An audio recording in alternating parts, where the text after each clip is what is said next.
Hey there, this is TIE Fighter Epic here, and this is going to be a breakdown video on the new release video of Dual Universe pre-alpha gameplay. Now, this did come out a few days ago, and unfortunately because of technical difficulties and scheduling problems, we haven't been able to record this. Now, I am joined by Chris, aka KilliconStudios. Hey, you got my name right. Yesterday I didn't have one. Yeah, he didn't have even a name yet, so a lot of things had to come into play for us to be able to do this, but we finally He have had to done set up his, I had to set up mine. We had to set up a recording software. all that kind of All stuff, but fun things. And we had to coordinate timing, which is always a pain. always a pain. So hopefully everything works good here. From everything that I'm seeing, it's all working in perfect sync. So we're going to go ahead and start watching the video, and I'll be starting and stopping to look at specific areas of interest that I feel before. I think they know how a breakdown works. Well, just in case. But first thing that I'll go ahead and start off with is the UI that is down here. I'm very interested to see what all of them do, and he doesn't really go into a whole lot of detail of them in the video. But to be honest, all they really say is 9999999. Yeah, pretty much. So there's obviously a few things that need to be worked out. We can't infer much off of nines. Exactly. So we're gonna go ahead and start the video, and I'll just figure it out where I want to stop. Hi, I'm Jesse from Nova Quark. Welcome to Dual Universe. What you're about to see are the first live gameplay footage of Dual Universe. And I want to stress right away that this is not the final game. This is still pre-alpha, and I would even say pre-alpha tech demo. We still have lots of work to do on the gameplay, on the UI, the FX, etc. So, Sorry, say that again. Imagine how this will look later on if this is just the pre-alpha. Oh, I know. And that's some of the things that just blow me away. I mean, this is pre-alpha, and it already looks like a completely 100% done game from Microsoft. It looks like it could be released right now and already be good. I know. That's the thing that's so amazing by it. So, I mean, graphics-wise, yeah, but they probably have a ton of mechanics that haven't worked out yet. Right, and I mean, and you see a few of them just in performance, and then a few of them in graphics. But to be really honest, like, it just Space Engineers in itself had tried to do this, and they've been going for however many years now, and they've only in the past few months or so had added planets and gotten to quote unquote this level of use of equipment, and even then it still doesn't run well because you have to have a computer that's a behemoth that can load a whole giant planet. It was revolutionary at the time, but this is the new thing. This just blows everything from Space Engineers out of the water. Exactly. And I'm only taking that from you. I can't even play it. Yeah, he can't even play. He's on a Mac, so. yet we have some solid ground on the technology side on which this gameplay is actually going to be built.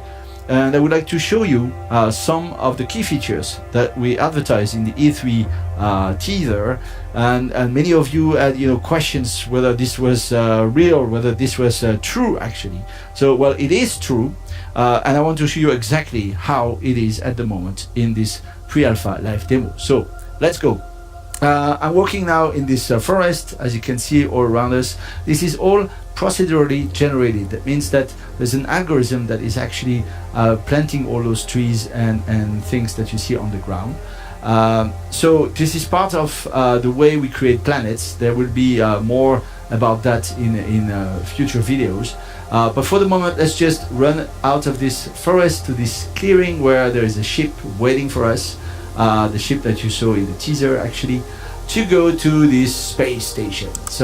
So this space station, that is massive. He's about to say the length of it. I believe he says it's 8 kilometers long. Now, Yeah, I think it's 8. Yeah, if anything was built like this in Space Engineers, it equals death. So the fact that this game, death. yes, and so the fact that this game is not only able to handle a full-on planet, but a giant behemoth of a space station, and then another planet over there, it is amazing. Pre-alpha people, this is just mind-blowing. This thing is absolutely huge. We moved it closer to the planet so you can see it better. It's actually 8 kilometers long, so this beast is a real monster. Before I go to the ship, so also the one thing that he didn't ever talk about, but this spire over there in the right, I think that's the Ark ship that he mentions later. I don't know if it was the ship though, because Oh, right, because they're talking about He also mentioned the arc ships because that's where you spawn in the start. Right. Okay. All right. So that was something that it didn't click with me when I first watched it, but yeah. So that is interesting. See, when he was on the space station and he mentions the arc ship later in the video, like I'm like, we didn't see an arc ship earlier, did we? Yeah. So you didn't think that was an arc ship? I didn't even notice that it was there. I recognized it. I thought maybe that's like the beginning of the voxeled type cities that he was talking about. Yeah, that could be a lot of things. Really. Exactly. So there was a lot of things I was thinking. It was like, is it like a super weapon? Is that the nuclear warhead that he plans to annihilate all universe with? Exactly. So who also, knows? just as a side, I wonder how that radar is going to come into play later. The one on the top right. Yeah. Yeah, it's something I've only noticed on this watch too. But there's a radar there. Yeah, I'm interested to see like how many things are they going to really do. Now, the one other question that I thought about, because in a way they're mixing both Space Engineers and No Man's Sky. No Man's Sky is procedurally generated and quote unquote infinite, but that's only infinite to the fact that it would take 3 centuries to a billion millennia to cross it. Exactly. So it's one of those, to explore every single one of them, it would take forever. But in our scope, it's infinite. They have creatures, they have plants, they have interactive everything pretty much, except you can't build, and the only thing that you're really doing is exploring. It's not about building a colony. There's probably some fighting in there too. Yeah, and there's fighting, there's PvP. But with this, I'm interested to see, are they going to add... have all of the No Man's Sky stuff, just with some space engineers added in with the whole building. Exactly. And the one thing that I'm interested to see is, are they going to add creatures? Are they going to add other entities besides just players? I don't know. I'd like to see that. I would like to see that. That would be very cool. It add a different little bit of a food mechanic, maybe. I don't know. I mean, I don't know if he's want to go towards like a Minecraft type. I don't know how a food mechanic would work actually, because who knows? You might be in space forever. Yeah, who knows? I don't know, but we'll have to see. We just take a few minutes to show you something we didn't have time to show in the teaser actually, which is the capability to edit the planet itself. So here, as you can see, I'm using this tool to dig some matter out of the ground. So basically this is about mining. You can see down there that there's a sort of a copper source that I just found here. Symmetrically, I can... One thing that I want to go ahead and mention is... Did you know that copper source was there? I don't think so. See, that's the thing. I think that it was, he legitimately just dug out of the ground and found copper. And the one thing I'm looking at is, if that is how easily it is to get resources, is it... How much are we actually going to need? Right. I mean, how much is it going to be required to get and build a ship or anything like that? Now, he does go ahead and... It's that easy to find a resource just by digging a few circles? Right. I mean... Then how much copper are we going to need to make an engine? Right. So there's a few things that kind of go into it. And not only that, but what other like minerals are there besides copper? I mean, that's something that you don't see a whole lot. So what kind of minerals are there? My guess is tin, silver, gold, iron. Yeah, so I'm interested to see like how many different types that they do. Also put matter on the ground or anywhere I want, as you can see here. I could use other shapes, not only spheres but also cubes. Okay, I want to go ahead and mention that real quick. So you saw how he resized the square, right? Yeah, it got bigger. Right. Well, he shrunk it, but it was big, and then he shrunk it a little bit. And he turned it into a square. Right. The thing for me... My question is, so we see circles, we see squares, we see triangles in a second here. Can we build in rhombuses? I don't know. That's something that's how I would dig my tunnels. Yeah, I'm interested to see that kind of stuff. But the one thing that I'm very interested about is he actually went ahead and resized it. And I don't know games besides Minecraft, to be really honest, that allow you the ability to have different sized of everything, because in Space Engineers, you want to build a small ship, you have to have small ship blocks. You want to build a big ship or a space station, you have to have big ship blocks. And you have to have one or the other. With this, it's legitimately, oh, you want to have a big giant block here? Okay, and then you want 2 small ones right here? You can do it. Okay, just put a big giant block here. There, exactly. So for me, that's a huge opportunity to have such creative potential, and that excites me personally. Oh, you know what I just realized? You know why that copper might have been so easy to find? Why? So that you have the freedom to make those big giant blocks. Maybe. I don't know. That could have been it. Possibly. We'll have to see. More Minecraft-like style.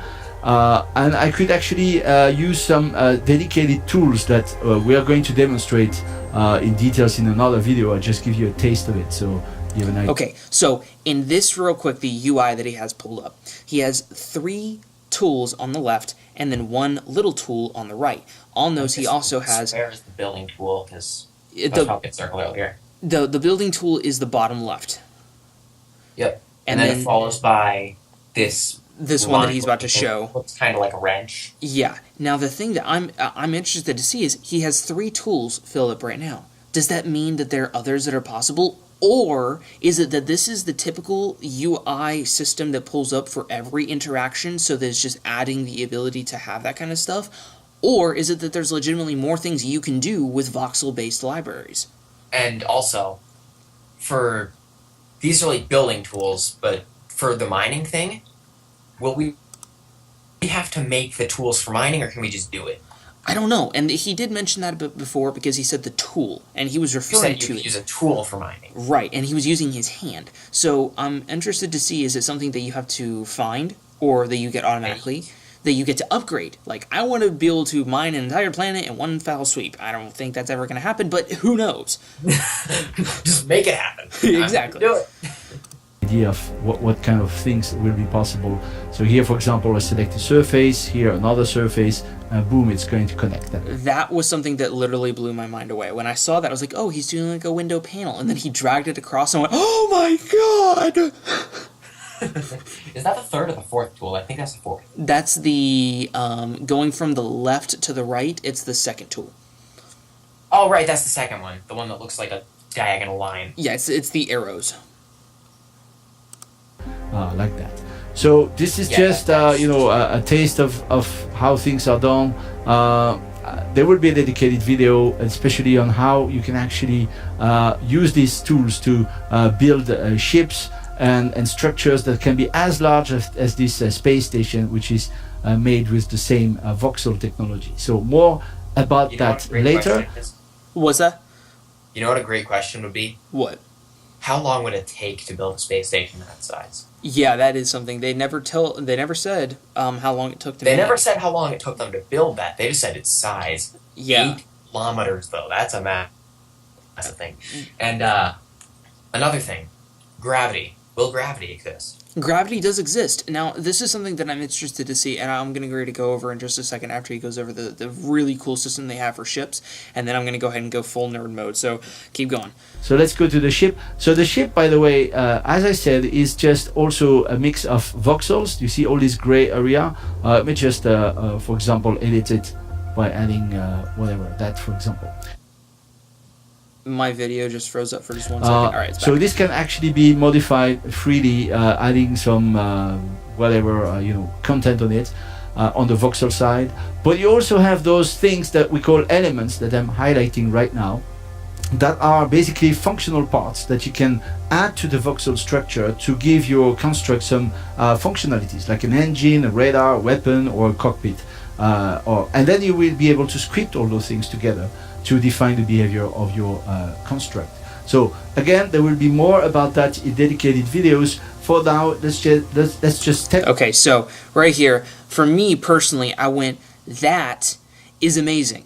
It's not, you're limited by, okay, this can only fit here. He was literally having the ability to put voxels on the elements. It wasn't that the elements had to be on the voxels, they could be vice versa. You could do voxel, element, voxel, element, element, voxel. Exactly. And so for me personally, I thought that was a very cool system of what they did with the elements, because it makes sense of, I want to build a really detailed thing, but I want to use voxels. And then it's, okay, I'm going to add an engine here, I'm going to add this here. And it's not you're limited by what you can do. It's a very unique system. This is supposed to be, like, very creative. Very creative. The possibilities... And also, I'll go. You go. The possibilities for any person that has a creative mind and the desire to build and has an imagination, which everyone has, is going to be amazing. We will see Death Stars, TIE Fighters. We will see... That's what I'm scared of. I know, but that's what's going to be so amazing. We're going to see. I'm just so excited for it. Yeah, now you go ahead. Be selling X-Wing blueprints. Yeah, I know. And that was something that actually they had gone over before, that you could make a blueprint, make it so it was copyrighted in essence, so that no one else could make it, Or, and this is the thing that I was confused by, was it that you could only make that ship, or was it that you could not make money off of the ship? You couldn't make real money off of the ship. Right. Because they built the game and... Well, no, I mean in-game currency. Well, no, you can sell the blueprint to players for in-game currency, and then the in-game you can build the ship and then sell the ship, not the blueprint, to people for in-game currency, I guess. Right. So I don't know. It's interesting, but you had a point to make. The balance. Is there balance on the ship, and how much would it take to throw it off? Because he shoved some blocks on the side of the ship. So That is a very true point. I didn't even think about that. Of do like, these ships have a center of balance like they do in Kerbal Space Program? I don't know, but that's a very good point to make. I didn't even think about that. But let's go ahead and let's go through. He's getting ready to fly the ship, which is something that I'm about to nerd out about. So go ahead. Oh, that's inside the ship fun. and gets to this space station. Here we go. Inside the ship. Okay, already just Did on he the just update it? yeah, he basically did. But So either way, it's still cool. yeah, so he's Its layout. I know the layout for it is so cool. And he says that you can basically customize your layout using Lua scripting or something. Yes, you're going to be able to script your own UI into the ship. And then before they had mentioned in one of the interviews with the XP gamers, Kamshak, that you could actually create AIs. So for me, I nerded out and went, oh my god, I can make Halo and make Cortana. I need this in my life. And the sad thing is this is 2 years down the line, but seriously, if this is 2 years down the line, how far will they go? I know, that's where, for me, it's, I already That's the see... interesting part, and it's also the terrifying part. It is terrifying, because it's, what is it that they plan on doing? Because they're already doing things that we never thought of, or people who did think of and never thought it was going to be possible till a few decades later, and now they're doing it, and it's real, And it's happening, and it's amazing, and I want it. I know. Alright, so let's continue. Here we go. Inside the ship, taking altitude, a bit of speed, and here we go on the way up there. So as you can see, there's continuous transition from planet to space, as you saw in the trailer. One word about the UI, that you see just in front of me. This is just a placeholder. What we have in mind, ultimately at the end, is that you can customize this UI the way you like by having widgets that corresponds to different elements that you have in your ship. So the active part. And so that you can actually define what you're going to see. Did you see that little bit of lag? Just that tiny little bit of spike? I did not. It was when, if you watch in the background next to the space station, and I might replay it just for a second here, just so you can show it. This is the only time that I've ever seen the performance by actually slow having down. widgets that corresponds to different elements that you have in your ship. So the active So when he's part. talking about custom UIs. Yes, and you so see that you can actually like, define the back of the space station is like it's coming into the view on the background of the ship here. You can see that it's just like a little bit of glitches to get fully loaded. And for me, that is the only time that he actually had this. Now, there's something that that Kamshak on XP Gamers talked about was he pulled this out on a laptop, and did exactly what he's doing. For me, that's amazing. And oh god, these next 2 years are going to be nothing but hype. I know, and that's the whole point. I mean, this game hasn't even gotten its full base yet, and it needs to. This is why we've started doing this. Yes, Like, so You're let's going to see let's go ahead and script all yeah, those so we're things gonna go ahead and using finish this Lua pretty and quickly all here. those things we mentioned in our dev blogs. So please have a look at that. Again, there will be more videos about this as soon as the feature is ready. So I'm taking a bit of speed now, getting up there to this tower you see on my left. I will actually try to land on top of it. I'm not a super good pilot, so I clearly need practicing. It's not so easy. We have in mind actually to be able to define some automatic landing gears. So you have like a docking unit on the space station, another one on your ship, and then boom, you can actually say, just make me land, and the system is going to actually land you. For the moment, I'm doing it by hand. Okay, so the one thing that I'm going to go ahead and mention real quick before we just continue, because then the rest of it's just a little bit of details that he's going over that we've already gone over. He's actually flying the ship. Now, if you notice in the build of the ship, there are no front facing thrusters. The only things that are forward thrust on the back of the ship, and that is it. So And he stopped them, right? he stopped the ship. He did turn around, but the ship literally stopped moving. It stopped moving, and you'll see it more as he's landing. He's not turning around to turn off those inertia dampeners. So for me, I went and thought of, does that mean that it's going to be the Star Wars, Stargate kind of mechanics of there is no such thing as inertia when you want it to be, and you just can, I want to say, stop, and you just put on the imaginary space brakes and you stop, that kind of thing. See, yeah, because you've been telling me in Space Engineers inertia's a pain. It is the biggest pain in the butt. Because you have to have thrusters facing in every direction so that you can even turn. And you also need a gyroscope for that too, right? Yes, and you need a gyroscope. So that some of those things, it's like I'm thinking of, are they already adding gyroscopes that are just like built into the ship? Just you have a cockpit, you have a gyroscope, or is it that you have a gyroscope, right? Or is it that, and then with the physics thing of, is there really this just untapped ability to stop or go in space or on gravitatory planets? When he was taking off, he levitated for a second to aim upward and then went. So to me, I think, does that mean that we have hover ability? Does that mean that we have the ability to hover in air and stop in space? So basically what you're saying is, do we have VTOL and... Yes, but already automatic without adding any extra parts. I mean, there aren't any engines that are facing downwards for him to go up. Do you see what I mean? When he floated up, it's clearly a flat ship on the bottom. Right. So for me, that's really cool. So either one of two things. Inertia doesn't exist, or he hid some engines in there somewhere. Yeah, I know, and that's obviously a possibility. So, or the engines can go in all directions for right now. Yeah, they could be planning to add it. Also, That's we've true. seen the outside of the space station, but it's already just looks amazing. I know. For 8 kilometers, they put a lot of detail in. Yeah, they really did. They made it very pretty. Inside. Let me just reconnect here. And let's go here on top of the space station. So this is basically where we go. We're gonna land just next to those ships over there.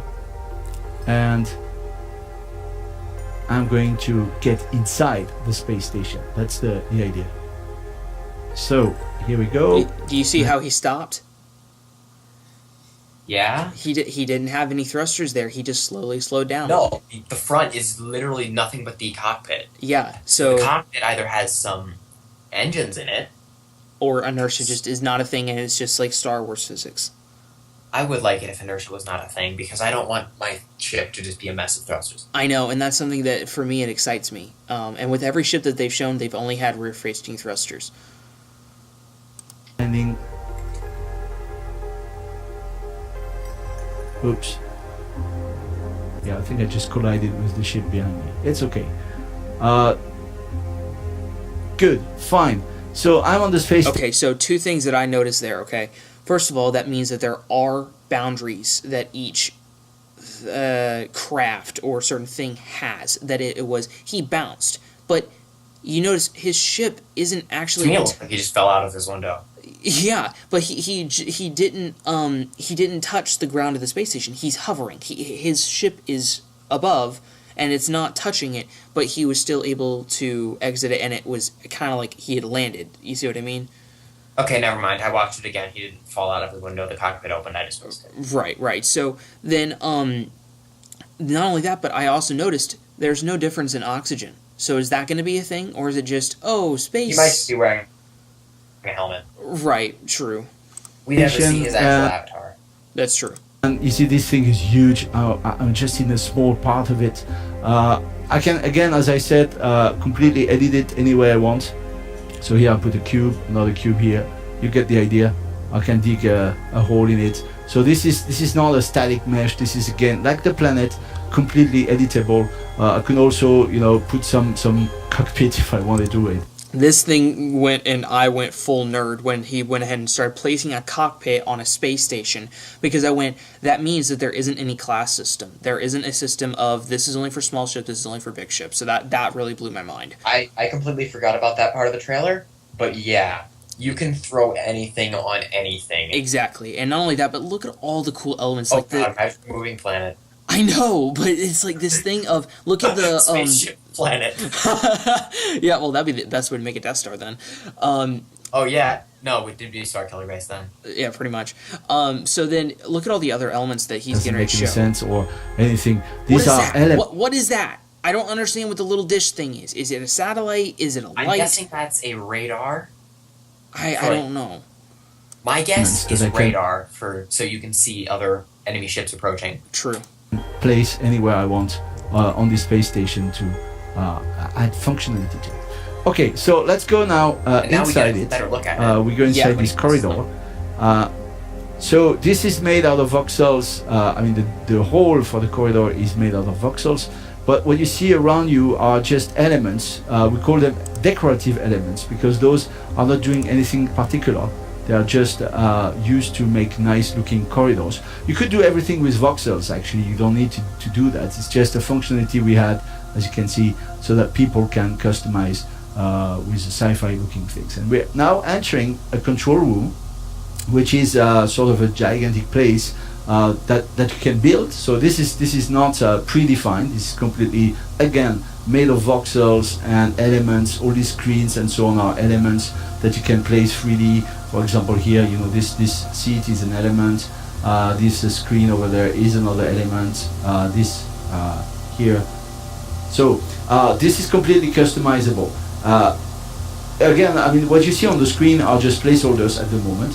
We have the same idea like for the ship, you know, that what you can see on these screens will be actually things that corresponds to active elements in your ship, like showing the amount of energy left, the containers capacity, the docking request, and all sorts of things that will be tied to the management of a control of a space station in a control room. So let's have a look at the planet that we just come from. It's kind of nice. Okay, so the one thing that I'm going to go ahead and point out, and then I probably go ahead and end here because then the rest of it, he's just talking about the things we've already discussed.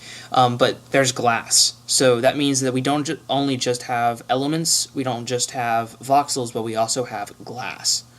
Well, glass could be a voxel. It could just be a clear voxel. Okay, that is a true point. I didn't think about that, but How that do you would get glass? right. Glass, So that's glass something doesn't of just naturally generate in a plane. right. So there's a lot of things of how does the crafting Unless system you work. go on that planet where it rains glass sideways. I would hope that that's not a thing, but well. But it does exist. I don't know, but I'm going to go ahead and we're going to end this video here. Thank you very much for watching. Chris, thank you very much for joining me and helping me with this breakdown. And be sure to check out his channel. It'll be down in the description below. And we'll be uploading more videos, and me specifically, and then Chris also as well. We'll be doing more videos on keeping up with this game because this is going to be a major, major game that comes out. I will personally be buying it the day that it comes out, if not pre-ordering it, just for the fact that I want it so bad. There are some things that are coming out on the developer blog that I saw that I might be doing an extra video on. I'll leave the description down for this video, the teaser trailer, and the website as well. So thank you very much for watching, guys, and I really appreciate you tuning in.